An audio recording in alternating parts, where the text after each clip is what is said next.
There is a difference between passion and obsession. When you're passionate, everybody cheers you on. Oh, you found your passion? Awesome. Follow your passion. Live with passion. When you're obsessed, they're like, why you gotta be so crazy? Why do you always gotta get things so perfect? Why do you spend so much time here? When you're obsessed, people think you're nuts. If no one thinks you're crazy, you're not yet operating to the outer limits of your potential. Go after your dreams, right? Go after it.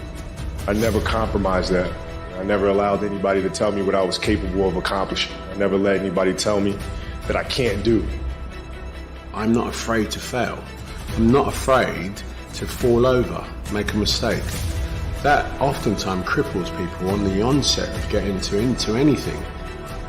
The best way to contend with problems, with issues, with adversity is action, is by taking action. The more you sit and the more you wait and the more time you spend with that adversity, with the upper hand inside your head, the worse it's going to get. Once something's important to you, it never leaves your mind. If you always dreamt about being a singer-songwriter and you never did it, you will be haunted by that at the age of 70 because it's still right here, stored in the back of your mind. It's something that's meant for you, that's trying to call to you. You see, your dreams, you either pursue them or they fucking haunt you. Until your mind is open to the possibilities that I can do this, you would never be able to do it. Once the mind starts to believe it can be achieved, only then does it start to break down tactically how we can do this. If you look at the greats in anything that, in any walk of life, the greats do things when they don't always want to. And that's the separation.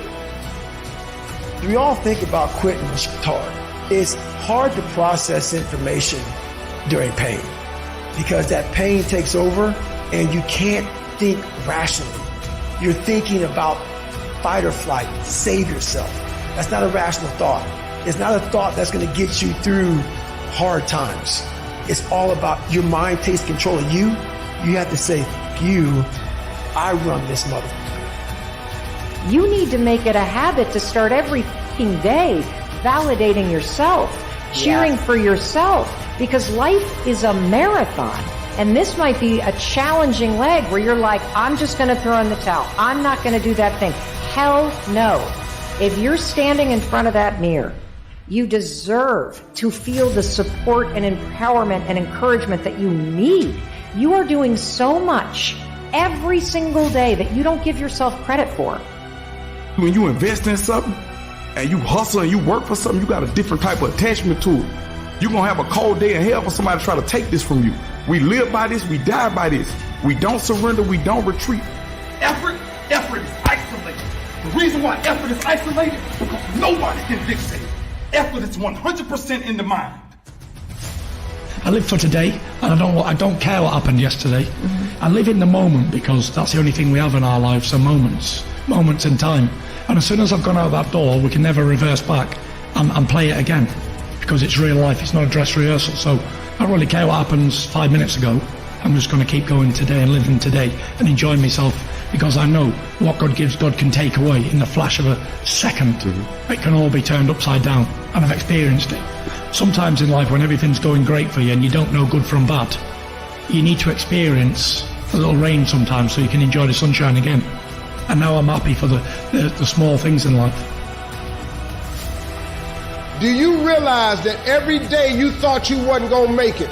Do you remember them days where you thought it was absolutely unbearable and you thought you wasn't gonna endure that one? Do you know that your survival rate for every last one of them bad days is 100%? You survived every hater, you survived all the evictions, you survived the firings, you survived all the trouble you ever been in. Your survival rate is 100%.